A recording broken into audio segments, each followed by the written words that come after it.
parler sur, on va faire un enseignement sur le thème de le vrai adorateur de Dieu. Nous allons essayer de comprendre par l'enseignement de Jésus qui nous donne ici dans la Bible pour essayer de comprendre c'est quoi réellement le vrai profil d'un vrai adorateur qui est de Dieu. Et quand je parle sur le fait d'adorateur, je ne suis pas en train de parler du fait que on adore Dieu à l'église. Je ne parle pas du fait de l'adoration à l'église qui est quelque chose qui est, nous le faisons, qui est très bien devant Dieu. Mais je parle de la personne en fait, de l'être, de la personne qui est le profil du vrai adorateur. Parce que nous savons que la Bible nous dit dans Éphésiens 2, 22 que nous sommes un habitat de Dieu en esprit.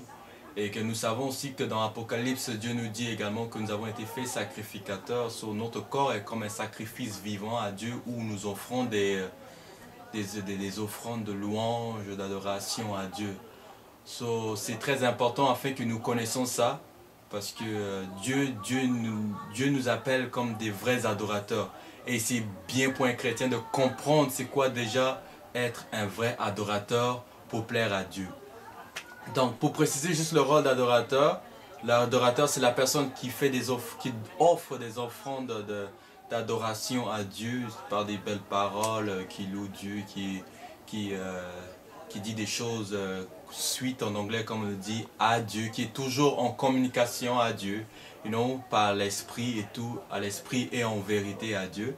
Donc, on va juste lire l'histoire de la Samaritaine, de la femme samaritaine, et on va essayer de comprendre ce que Dieu essaie de nous dire ici, de nous décortiquer peu à peu le vrai profil du vrai adorateur.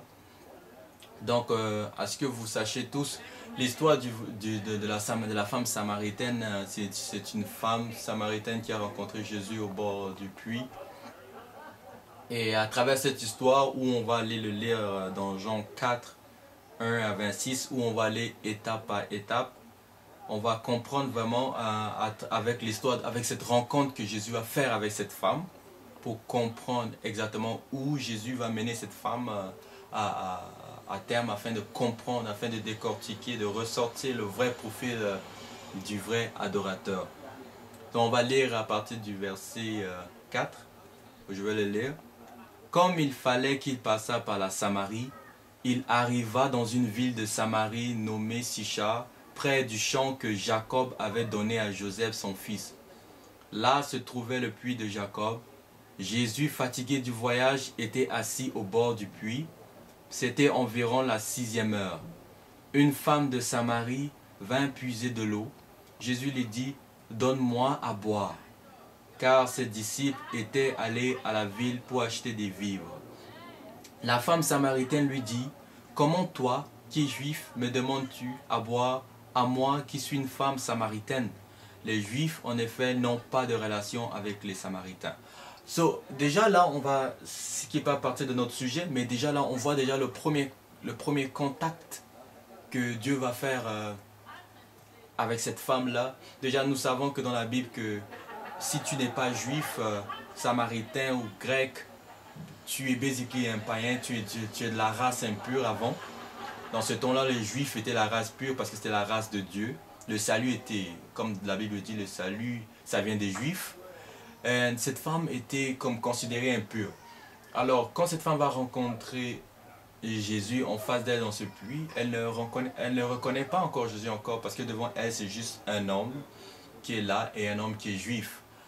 Elle était choquée sur le fait que Jésus lui demande à boire. C'est pour ça qu'elle dit que « Comment toi qui es juif me demandes-tu à boire à moi qui suis une femme samaritaine ?» Les Juifs en effet n'ont point de relation avec les Samaritains. Donc on voit déjà là notre Dieu d'amour à l'œuvre.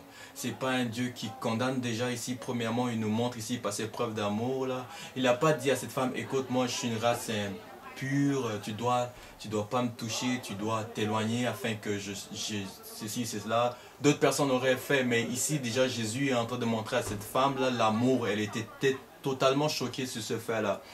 Mais juste ça, c'est juste une parenthèse. On continue pour connaître un peu où est-ce que Jésus nous mène avec cette conversation-là. Jésus lui répondit, « Si tu connaissais le don de Dieu et qui est celui qui te dit, donne-moi à boire, tu l'aurais toi-même demandé à boire et il t'aurait donné l'eau vive. So, on peut déjà se mettre déjà à la place de cette femme. Voici une femme qui rencontre un homme proche d'un puits, que l'homme a soif, l'homme veut de l'eau, puis l'homme lui dit, écoute, si tu me connais, moi je t'aurais donné de l'eau que tu ne vas pas avoir soif. Et cet homme est de la race pure, une race qui dit que toi tu es impur. Comment ce serait ta réaction? Sûrement tu serais choqué, moi je serais choqué, écoute, tu veux de l'eau, moi ta race me traite d'impur, et en plus tu me dis, si tu me connais. Mais où est-ce que Jésus est en train de l'emporter? Si on lit à travers tous les textes, on va comprendre pourquoi Jésus lui dit ça. Parce que ce qu'elle va dire plus tard dans le restant du texte va nous révéler l'esprit sur le fait que cette femme, elle connaît les Écritures. Parce que cette femme, dans le verset 12, elle va dire, es-tu plus grand que notre père Jacob, qui nous a donné ce puits et qui en a bu lui-même ainsi que ses fils et ses troupeaux? Et également, si on tourne juste en arrière, dans le verset 25, la femme lui dit, je sais que le Messie doit venir, celui qu'on appelle Christ. Quand il sera venu, il nous annoncera toutes choses. Donc, Jésus faisait face à qui? Jésus faisait face à une femme qui connaissait les Écritures. Elle connaissait la prophétie, elle connaissait les prophètes, Moïse, Ésaïe, elle connaissait tout ce qui allait se passer. Mais elle faisait face à Jésus et elle ne peut pas le reconnaître. So, on sait que déjà dans le mot connaître ici, il y a deux connaissances. Il y a la connaissance où tu sais, qu'on appelle l'épignosis en grec, et il y a la connaissance que tu connais la personne, l'être de la personne correctement. Il y a la connaissance expérimentale, le gignosco, là où tu expérimentes, tu as une intimité avec cette personne-là. Et Jésus n'est pas en train de la dire, la première connaissance, l'épignosis, qui est le fait que, écoute, tu connais, but je suis en avant de toi, tu ne me connais pas. Parce que si cette femme avait la deuxième connaissance, qui est la connaissance expérimentale, elle aurait su qui était devant elle. So, peu à peu, ça commence déjà à être clair sur le fait que cette femme qui connaît les Écritures, comme plusieurs chrétiens connaissent la Bible de la tête aux pieds, connaît l'histoire de Jésus, qu'on appelle Jésus ceci, fils de Dieu, sait que Dieu a tant aimé les mondes, tout ça, mais ces personnes n'ont pas la connaissance expérimentale avec Jésus. Ils n'ont pas la connaissance en privé avec Jésus pour connaître Jésus. Et c'est la plupart du temps ce qui arrive dans le christianisme, et que beaucoup de chrétiens à un moment deviennent plates, ils trouvent rien d'excitant, ils viennent à l'église, ils font que chanter, ils retournent chez eux, ils regardent la télé, ils prient Dieu, bon, c'est tout. Ce Dieu-là est assis au ciel, moi je suis assis en bas ici, je fais mes affaires, lui il fait ses affaires. On ne voit pas vraiment la réalité dans la vie des gens. Et on ne voit pas vraiment un chrétien est capable de rester là et dire à quelqu'un, oh moi Dieu a fait des grandes choses dans ma vie. Et si un païen à côté de toi, il va dire, ok, Dieu a fait des choses dans ta vie, c'est quoi ta relation avec ce Dieu-là? Dis-moi, est-ce que ce Dieu-là, tu dis, tu le connais, est-ce que tu le parles, est-ce qu'il te parle, est-ce qu'il te donne des conseils? La plupart du temps, je vois certains chrétiens qui ont la bouche fermée, quand il arrive à ça, ils vont dire, ben non, tu comprends pas, oui, Dieu, il parle à travers sa parole. Oui, je ne dis pas le contraire, Dieu parle à travers sa parole, il parle à travers plusieurs choses. Mais moi, je parle sur l'intimité. Voici une femme ici, c'est une situation réelle. Voici une femme ici qui connaît la prophétie. Elle connaît que le Christ va venir. Elle connaît Jacob, elle connaît le Dieu de Jacob. Elle connaît que ce puits-là, Dieu a donné à Jacob et à ses enfants, ses troupeaux pour boire. Mais elle est en face du Messie qu'elle parle de, mais elle n'est pas capable de reconnaître ce Messie. C'est pour ça que Jésus a dit, si tu me connaissais, si tu connaissais le don de Dieu, et qui est celui qui te dit, donne-moi à boire, tu l'aurais toi-même demandé à boire, il t'aurait donné l'eau vive. C'est quoi Jésus essaie de dire par le don de Dieu? Éphésiens 2:8 nous dit que Jésus nous a sauvés par la grâce. C'est par le moyen de la foi en Jésus, et ça ne vient pas de nous, c'est un don que Dieu nous a fait gratuitement. Voici le don, c'est la grâce que Dieu nous a fait d'envoyer Jésus-Christ pour ôter le péché du monde et nous faire fils et héritiers de Dieu, sacrificateur, et c'est gratuit qu'il nous a fait cela. Juste par le fait qu'on croit à Jésus, on profite de tous ces dons que Éphésiens 1:3 nous dit, tous ces dons célestes qu'on a été bénis. à travers sa parole. So, c'est ça que Jésus dit, si tu savais, si tu connaissais, si tu avais l'expérience, si tu avais une connaissance expérimentale avec Dieu, que tu appelles Dieu, tu aurais su qui je suis. Et on va comprendre plus tard, petit à petit, qu'on va aller dedans. Je vais juste continuer à lire. Elle dit, verset 11, « Seigneur, lui dit la femme, tu n'as rien pour puiser et le puits est profond. D'où aurais-tu donc cette eau vive? Es-tu plus grand que notre père Jacob qui nous a donné ce puits et qui en a bu lui-même ainsi que ses fils et ses troupeaux? » Vous voyez, déjà la femme, jusqu'à date, elle a encore l'esprit comme abasourdi et l'esprit totalement enfermé. Hein? Elle parle d'une façon naturelle comme juste écoute, tu es là, tu es devant moi, tu pars du puits, tu pars de puiser de l'eau, tu n'as rien à boire, tu n'as rien pour puiser de l'eau à boire et en plus le puits est profond et tu dis que si je te connaissais, tu vas me donner l'eau de vie. Et donc la mentalité de la femme, sa mentalité n'est pas encore renouvelée. Et Jésus va continuer. Jésus lui répondit dans verset 13, « Quiconque boit de cette eau aura soif, mais celui qui boira de l'eau que je lui donnerai n'aurait jamais soif, et que l'eau que je lui donnerai deviendra en lui une source d'eau qui jaillira jusqu'à dans la vie éternelle. » L'eau vive que Jésus parle ici, c'est la parole de vie. C'est sa parole de vie, cette parole de vie qui nous guérit, qui nous soigne. Même si on est assoiffé, on est dans la tristesse, Dieu met le Dieu de paix, comme on dit, nous donne la paix dans le cœur, nous donne la joie dans les situations difficiles. Hein? C'est une paix qui surpasse toute intelligence humaine. C'est pas une paix où je rencontre des gens de moi, oh moi j'ai la paix à cause qu'il a bien mangé, il regarde la télé. Moi j'ai la paix. Non, c'est une paix surnaturelle qui est incompréhensible dans une situation où les gens paniquent. Tu as une paix que tu ne peux pas exprimer. Seuls les chrétiens qui ont expérimenté Dieu peuvent comprendre ce que je suis en train de dire. Ce n'est pas une paix dans le monde, c'est une paix que tu es en train de... Tu l'expérimentes spirituellement avec Dieu. C'est divin, c'est divin. Et si on continue dans le verset 15, la femme lui dit, toujours encore dans son ignorance, sur le fait qu'elle est totalement encore bloquée, et non spirituellement.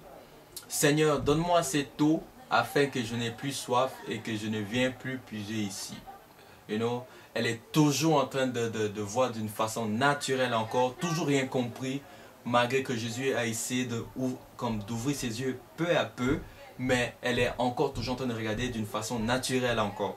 Et cela nous permet à nous déjà de comprendre déjà dès le départ ici le fait qu'il y a une connaissance, il y a le fait de connaître, ok, tu connais qui est Jésus, tu connais qui sont les prophètes, tu appelles Dieu, oh Dieu d'Abraham, Dieu d'Élie, Dieu de ça, Yahweh, Jéhovah. Jésus, il pose cette question à cette femme qui est versée dans les Écritures, comme nous, comme certains chrétiens, si on connaît tous ce Jésus. Jésus dit, mais si tu connaissais, si tu as l'expérience, si tu as une connaissance expérimentale, une intimité avec ce Dieu-là, tu l'aurais reconnu. Tu aurais reconnu sa main. Tu aurais reconnu la puissance de Dieu. Pourquoi certains chrétiens, quand ils voient déjà un pasteur en train de prier pour quelqu'un, disent, oh, peut-être lui, là, il utilise des pouvoirs de Satan. On voit toujours les démons partout, on ne voit jamais la puissance de Dieu. Et pourtant, ce sont des personnes qui vont à l'église comme toi, qui connaissent Dieu, mais à chaque fois qu'ils voient la main de Dieu agir à une place, c'est des critiques, c'est des murmures. Non, sa vie, oh, ouais, c'est toujours des petites choses. Connaissance. Parce que quand une personne a une connaissance expérimentale, une intimité avec Dieu, il marche dans la révélation. Il marche dans une révélation totale avec Dieu. Ce n'est plus lui qui dirige sa vie, c'est Christ qui dirige sa vie. Comme l'apôtre Paul dit dans Galates, c'est plus moi qui vis, c'est Christ qui vit en moi. Le Christ qui vit en toi devient réel. Il devient réel. Le surnaturel immonde ta vie. Ta vie ne devient plus une vie naturelle où tu marches seul. C'est une vie surnaturelle parce qu'il y a un Dieu surnaturel qui vit en toi. Et il se manifeste. Notre Dieu, ce n'est pas un Dieu qui se tait. Ce n'est pas un Dieu qui est sourd. Ce n'est pas un Dieu lointain. Tout dépend de ta connaissance avec lui. Est-ce que c'est la connaissance épignosis où tu connais tout ce Dieu et tu ne l'expérimentes pas, ou c'est la connaissance expérimentale? Tu peux t'asseoir fermement et dire, oui, moi je connais Jésus par expérience. J'ai vu la main de Dieu dans ma vie. Je l'ai expérimenté, je l'ai goûté. Ma vie a changé. Je suis allé d'un autre niveau. La question est là. Cette femme est parfait exemple pour nous. La question est là. L'écriture ne l'a pas aidé. Comme je dis toujours, la religion n'aide pas. Le Dieu de la religion est toujours loin. Toujours loin. On continue. Dans verset 16, Jésus va lui dire, va, lui dit Jésus, appelle ton mari et viens ici. La femme lui répondit, je n'ai point de mari. Jésus lui dit, tu as eu raison de dire, je n'ai point de mari. Car tu as eu 5 maris, et celui que tu as maintenant n'est pas ton mari. En cela, tu as dit vrai, la femme. Vous voyez, Jésus était obligé d'utiliser le surnaturel. Quand Jésus a commencé à utiliser le surnaturel, sa mentalité commence à être changée. Sa mentalité commence à être changée. Cette vision qu'elle avait de Jésus, qui est en face d'elle, comme juste un simple homme juif qui veut de l'eau, commence à changer. Elle commence à se poser des questions. Ok, mais écoute, comment ce gars-là sait que j'avais eu 5 maris et l'homme que je vis avec, c'est pas le mien? C'est pour ça que quand je vois des chrétiens qui vont à l'église et quand le pasteur donne des paroles de connaissance, il me dit, mais tu fais comment pour faire ça? Tu fais comment pour savoir? Mais pourtant, c'est des chrétiens qui prient Dieu. Dieu est réel. Sa parole ne ment pas. Eux qui ont expérimenté sa parole, expérimenté Christ, savent de quoi je parle. Le don de la parole, le don de connaissance se manifeste, elle est réelle. Quand tu as la révélation de Christ en toi, quand Christ devient réel en toi, quand tu as une connaissance, une intimité, une connaissance expérimentale, une intimité avec ton Dieu, comme ça, son caractère commence à se développer en toi. Ta vie commence à être changée. Ta mentalité commence à être renouvelée. Tu commences à être transformé. Tu commences maintenant à voir des choses de Dieu de plus en plus réelles dans ta vie. La femme est choquée. Elle est choquée face à cet homme-là qui a commencé à demander de l'eau, parler de l'eau, race qui est la race pure, que sa race la traite d'impur. Cet homme dévoie sa vie comme ça. On va voir ce qu'elle dit. Regardez. Elle dit dans verset 19, « Seigneur, lui dit la femme, je vois que tu es un prophète. » Ah, au début, ce n'était pas un prophète. Au début, elle disait, mais toi là, vous êtes un juif, vous êtes des juifs race pure. Comment oses-tu me donner de l'eau? Sa mentalité commence à changer. Maintenant, elle trouve que Jésus est un prophète. C'est ça que la plupart des gens dans le monde sont en train de penser. On limite Jésus à un prophète. Même s'il est limité à un prophète, Jésus a accompli tout ce que les prophètes ont dit. Et ce que Jésus a fait. Les prophètes ont toujours parlé, ils ont toujours dit, ainsi parle l'Éternel. Jésus, lui, l'a utilisé, Personne délivrait des démons avant que Jésus n'arrive. Jésus est celui qui a commencé le ministère de délivrance. Le monde était choqué quand Jésus faisait la délivrance. Par quel nom vous allez délivrer? Par quel nom vous guérissez? Je n'ai vu aucun nom sur cette terre-là qui a fait des miracles. Le surnaturel, je n'ai pas vu à la télé, je l'ai vécu personnellement avec Dieu. Voici une femme là. Elle continue, verset 20. Nos pères ont adoré sur cette montagne. Regardez. Nos pères ont adoré cette montagne. Elle ne parle même pas d'elle, mais ses pères. Nos pères ont adoré sur cette montagne. Et vous dites, vous, que le lieu où il faut adorer est à Jérusalem. Ouais, déjà, sa mentalité est par rapport à ça, par rapport au profit du vrai adorateur, était totalement fausse, erronée. Et Jésus va changer sa mentalité par rapport au profit du vrai adorateur. Et Jésus va dire, femme, lui dit Jésus, crois-moi, l'heure vient où ce sera ni sur cette montagne, ni à Jérusalem que vous adorez le Père. Donc Jésus lui dit, Pour adorer le Père, il n'y a pas de place spécifique pour adorer le Père. Il n'y a pas de place spécifique. Et juste en dernier, si je puis me permettre, il a dit, ni à Jérusalem que vous adorez le Père. Ici, on voit la première réaction de Jésus quand il parle de l'adoration. Il a apporté le mot Père. Et pour cette femme, elle a dit, nos pères ont adoré sur cette montagne. Elle parle de père en tant que ses ancêtres, papa et tout. Mais Jésus l'a dit ici. Un point que Jésus a touché si par rapport au profil du vrai adorateur. Il dit, c'est né à Jérusalem que vous adorerez le Père. Donc, celui que tu adores, le Dieu que tu appelles Dieu d'Élie, Dieu de Jacob, Dieu de Moïse, Jéhovah Shaddai, Jéhovah Jireh, ou Jésus là, doit premièrement être ton Père, ton papa. Alors, si ce Dieu-là est ton papa, ce n'est plus un Dieu lointain. Parce qu'un enfant a une relation avec son père. Si Dieu est ton papa, alors toi et ton papa, vous devez être comme ça. Tu dois faire la volonté de ton papa. Tu dois toujours être à côté de ton papa. Tu dois toujours vouloir savoir ce que ton papa veut faire pour toi. Tu as une intimité avec ton papa. Mais beaucoup de gens, on appelle, oh Dieu ça, mais Dieu ça, Dieu ça, Dieu ça. Tu appelles Dieu qui, Dieu quoi, mais ton Dieu est lointain. Il est assis au ciel là-bas. Ah, il fait ces choses. Je sais qu'il existe. Sauf des fois, je viens dans ma chambre, je fais ma petite prière, je vais à l'église, ma Bible à côté. Et toute la semaine, c'est seulement dimanche que tu sais, oh, j'avais une Bible. Où est le vrai adorateur ici? Ça ne sert à rien d'aller perdre ton temps à l'église. C'est une perte de temps. Des fois, je regarde et je vois des chrétiens qui juste abandonnent d'aller à l'église. Pas par faute du pasteur. Le pasteur tire du bien. Une volonté personnelle, une soif personnelle de chercher Dieu. Une mentalité. Et ce n'est pas quelque chose que moi, quand j'ai donné ma vie, ce n'est pas quelque chose qu'on m'a vraiment enseigné. Je n'ai jamais compris ces choses-là. Et malgré dans ma vie de péché, j'ai vu la main de Dieu dans ma vie. Mais c'est juste après que Dieu commence à ouvrir mes yeux que j'ai su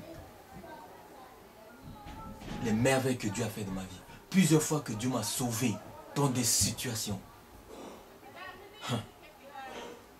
J'ai commencé à vivre le surnaturel dans ma vie de péché. D'habitude, il y a certains qui vivent le surnaturel quand ils ont donné leur vie à Jésus. Et écoute, ils ont un niveau avancé à Dieu, ils commencent à prier, ils commencent à voir la langue. Ils vont dire, ouais, là, la langue est là, j'ai le surnaturel. Non, la langue, c'est rien. La langue, tu l'as et c'est tout. Tu peux parler en langue, tout ce que tu veux, mais tu peux parler en langue et ne pas connaître ce Dieu. Tu fais juste parler, blablabla. Mais il n'y a rien entre toi et ton Père. Du moins, ton papa, ou du moins si c'est un Dieu pour toi lointain. Je me rappelle quand j'étais chez moi, il n'y avait totalement rien à manger à la maison. J'avais rien, je me suis réveillé, je savais qu'il n'y avait rien dans le frigo. Et j'ai commencé à balayer la maison. Je dis bon, de toute façon je suis foutu. Je n'étais pas une personne qui m'attachait vraiment comme ça à Dieu. Je savais tout sur la Bible. Je lisais la Bible. Bon, on peut dire savoir sur la Bible, sur la connaissance littéraire. Pas une connaissance expérimentale. Même si je pouvais parler de Jésus et dire, oh Jésus est le Fils de Dieu. Mais ce que je disais, je ne l'ai même pas expérimenté moi-même.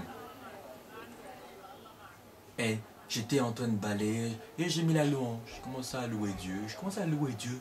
J'étais emporté dans la louange. Il y avait une joie qui m'a juste pris comme ça. Une joie, je ne sais pas d'où. Je ne pensais plus le fait que j'ai faim. J'étais juste transporté. Je sentais quelque chose, une joie immense en moi. Et quand j'ai juste fini l'adoration, un de mes amis m'a appelé, il m'a proposé de sortir, m'a proposé de me payer le cinéma, m'a proposé de payer à manger. J'étais choqué. J'étais choqué parce que j'étais comme wow. Vous savez, dans la Bible, il y a des lois spirituelles. Quand tu l'appliques, ça marche. comme dans le monde, il y a des lois à toutes choses. Dieu a ses lois, les lois spirituelles, loi de la reconnaissance, loi de la sémence, de la récolte. Tout ça, si tu appliques cela, ça marche. Ça marche. Il y a une autre fois, j'étais allé faire ma carte de santé. Ça, c'est des exemples dans ma vie avant que Dieu a pu saisir ma vie, avant que j'ai pu expérimenter Dieu à un autre niveau encore plus élevé, avec des révélations, avec la manifestation des dons. J'ai commencé j'allais pour faire ma carte de santé. J'ai rencontré une femme qui était vraiment méchante avec moi. Je ne savais pas pourquoi. Elle était vraiment juste méchante avec moi. Elle demandait un papier que j'avais aucune idée c'est quoi ce papier là. So j'ai dit ok c'est correct madame, c'est tout.